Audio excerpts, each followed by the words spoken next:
Welcome back, family. We are on course 8. We have made it this far, and this course is going to be focused on being a more effective leader. Being a more effective leader is so important.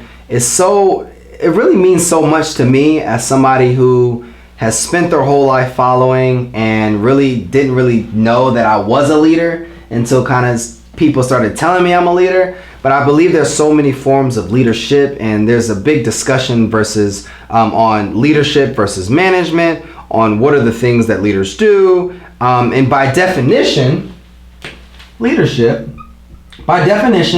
actually, I looked this one up this time, so I know the actual definition, and it's the act of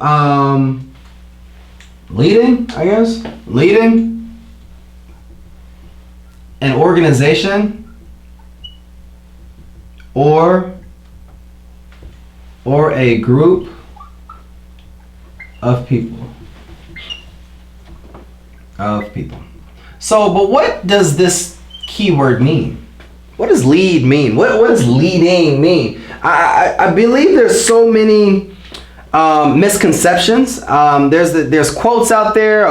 A leader shows the way, goes the way, and knows the way. I don't know. There's so many different quotes out there that encompasses leadership. But all I see it leading is the selfless, in my opinion, the selfless act of putting others,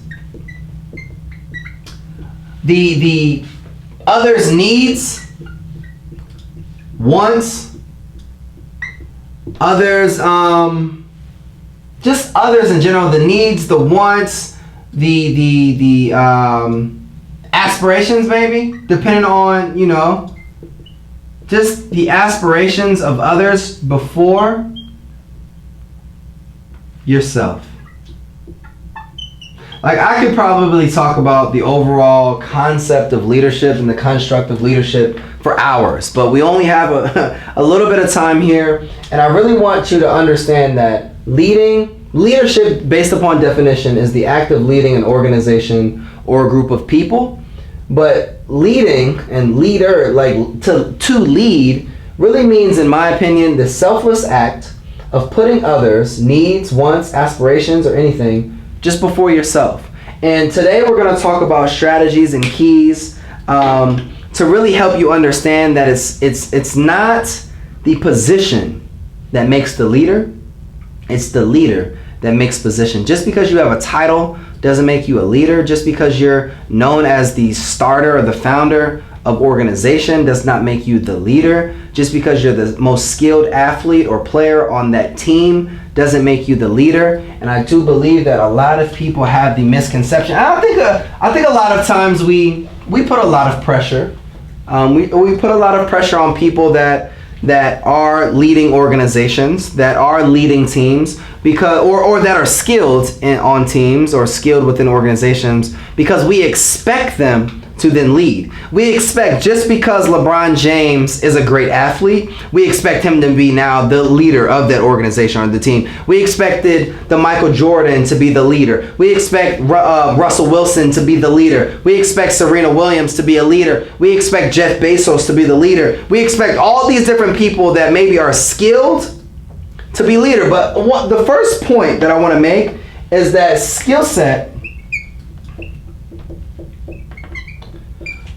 does not, and you guys know I love using the red for this, does not equal leadership. Just because you're good at something, just because you may do something the best, does not mean you're a leader in what you're doing. Doesn't mean, just because you're leading an industry does not make you a leader. Just because you're leading the basketball team in points and scoring does not make you a leader of the actual organization. So I want to put that out there before we actually get into the strategies, because the first strategy on more effective leadership strategies is leaders. Actually, let me erase this, because I really want this to be the focus of this lesson. I was taught years ago that leaders And don't mind me, the color is different than the color. Leaders create leaders.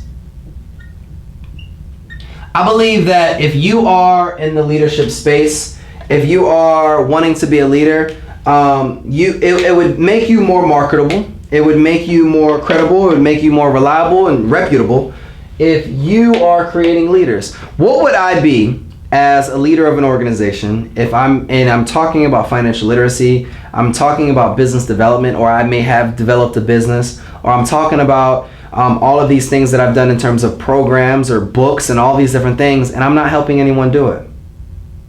Who would I be as a teacher if I'm not helping students on the other side teach, and I'm teaching them on a high level for them to go off and accomplish their dreams? What am I doing as a leader of a school, and I'm not helping equip my staff with the necessary skills to now, if I go leading them to being able, or helping prepare them or training them in a way that now they can become leaders or teacher leaders, empowering people. Leaders, true leaders, create other leaders. I would not be where I am if I did not have a lot of other student leaders or staff leaders or leading partnerships or all these different things if I didn't create leaders. So the first step, and what I truly believe, is that leaders create leaders. The second thing is that leaders serve others. I opened the message and I opened the overall the class today by really teaching you and really opening up and sharing that I used to follow.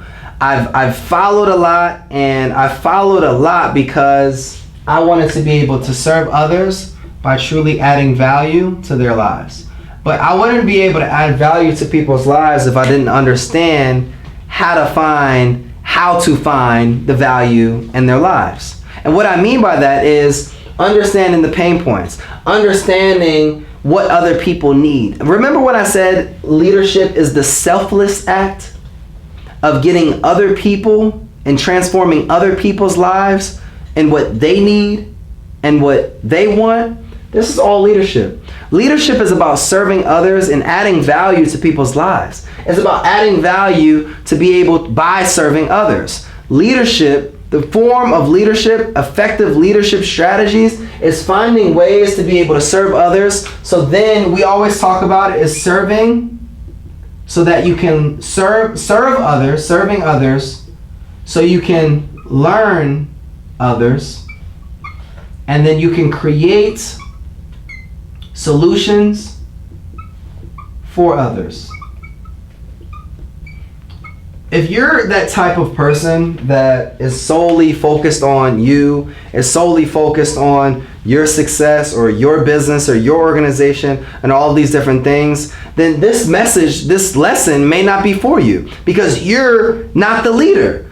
You then need to maybe find someone who is going to be a spokesperson for the people, a person that could actually be focused on committing to serving others, a person that could focus on training and creating leaders and all the other steps that we're going to talk about today. It's important for us to get to the point where we are humble enough, where we are vulnerable enough to know what we are good at and what we are not good at. Because leadership is about the selfless act of really impacting others. And I say impact because leadership, in my opinion, I feel like before we end this lesson, we're going to say the word leadership probably 100 times, but leadership is finding a way to impact others by using and leveraging the gifts that have impacted you. Somebody influenced, impacted, inspired, or improved your life in some way.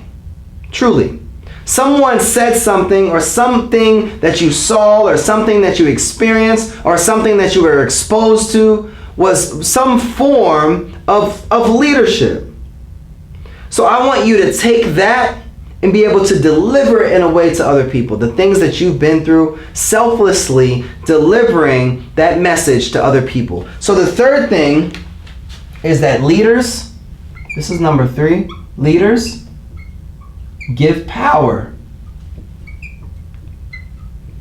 to influence inspire, impact other people. And how they give power is by first character and understanding who they are. The next thing in relationships,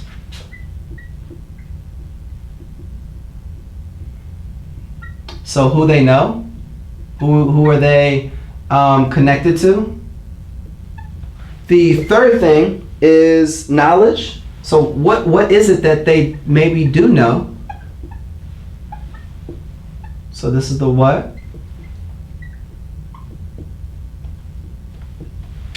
In credibility, or in the focus really is intuition. So what they feel.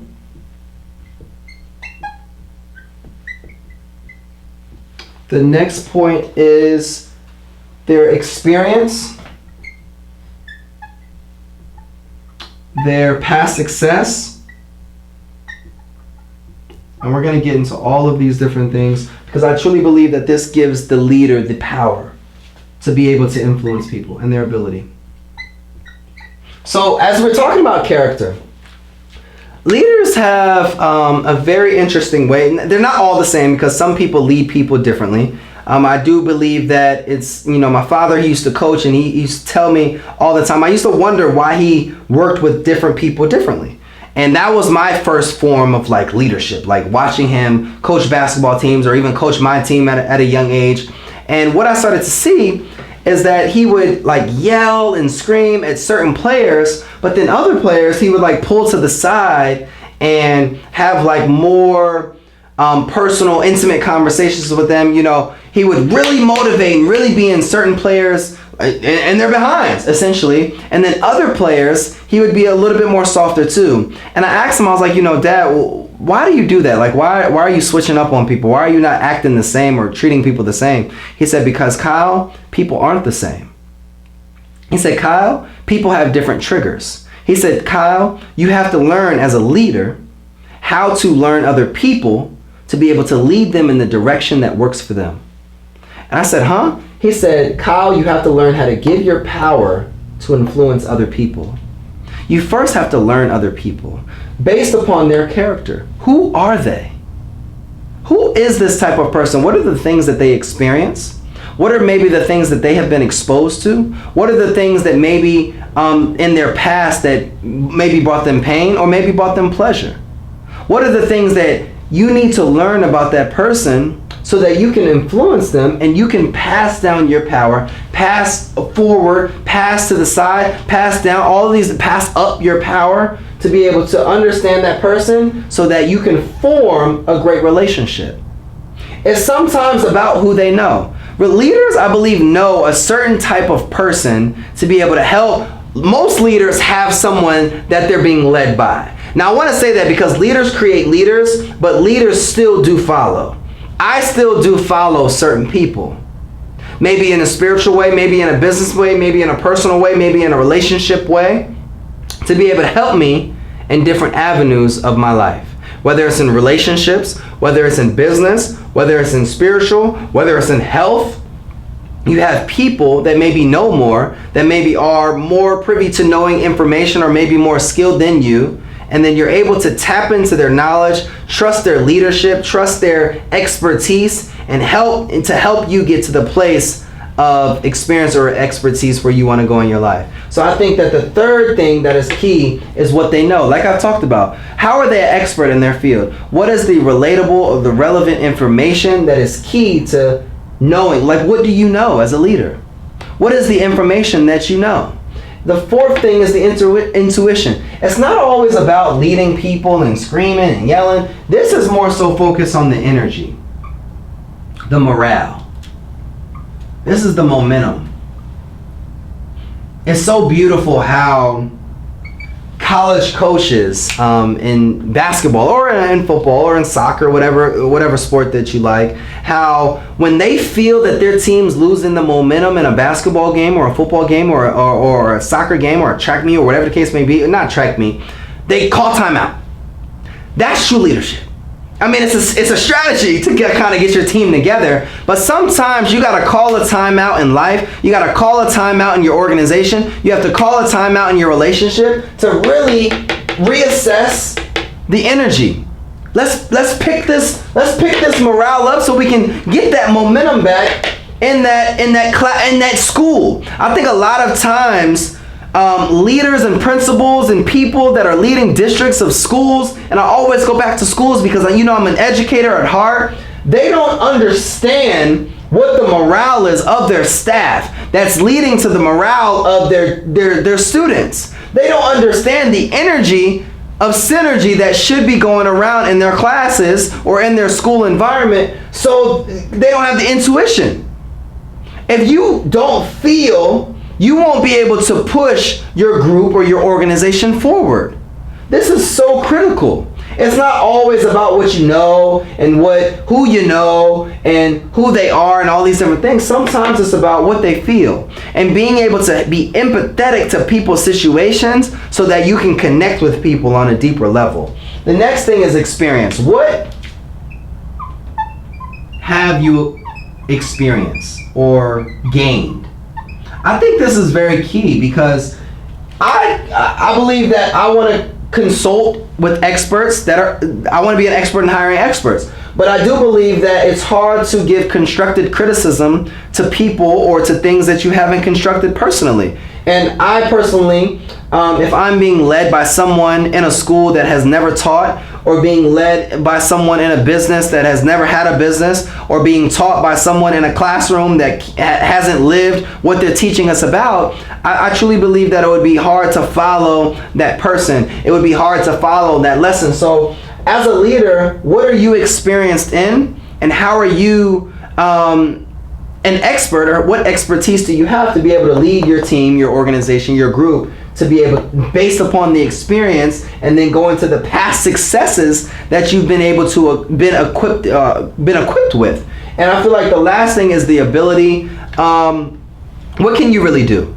I believe that leadership as a whole is about teaching people how to the skill set to leading your team to victory. It's so beautiful when it's kind of like in sports, and I always go back to sports because I used to be an athlete, how that team is down by 2 points in the fourth quarter and the coach calls a timeout. He rallies his team together. He assesses the intuition based upon what he feels. He knows his character. He knows his team. He knows his players. And then he writes this amazing magic play down, and he gets his team to victory because the players executed, because the players trusted him, because the players are following him as the leader, and then they get to victory.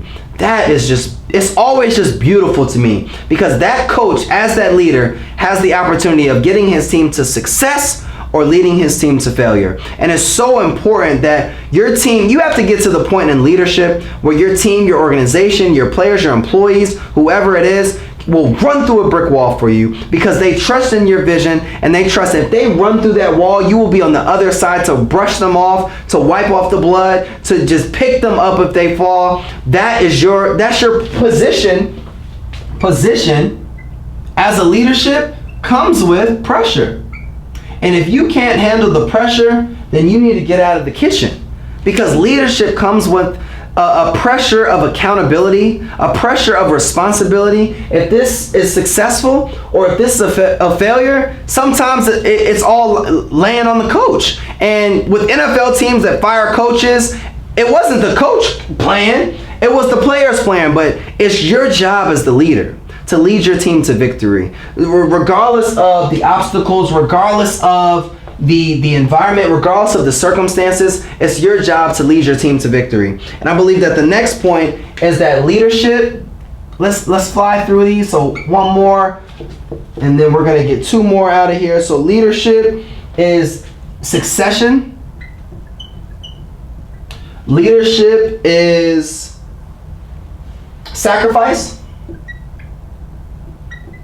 And leadership is vision. So I want you to write these down because it goes in this order.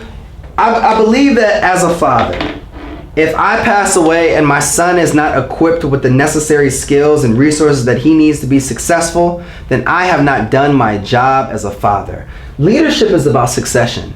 How are you training? How are you equipping? How are you preparing your staff, your employees, your family, your team, your coaches, your players, your trainees, your teachers, your students, to when you go, if you're out for the day, or if you're out for the month, if you're out for the year, if you're out forever, who are you training to be able to continue to keep your legacy alive, or your business alive, or your school alive? I believe that leadership, true leadership, is succession. You have to have somebody after you. You have to have your heirs, whether it's children, whether it's a staff, whether it's employees, or a plan in place to be able to train the next generation after you are gone. Leadership is sacrifice. You have to know what to give up to go up. What are you willing to sacrifice as a leader? Sometimes you have to sacrifice bad habits, unprofessional behaviors, things that you used to do. What are you willing to sacrifice as a leader? Because leadership is about sacrifice. Yes, it's about service.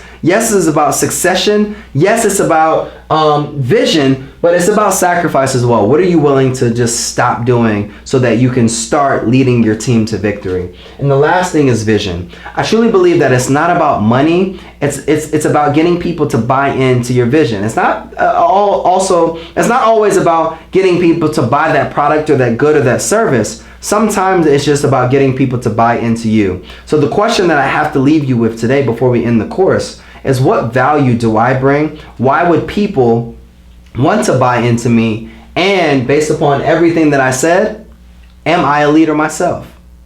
I will see you guys in the next lesson.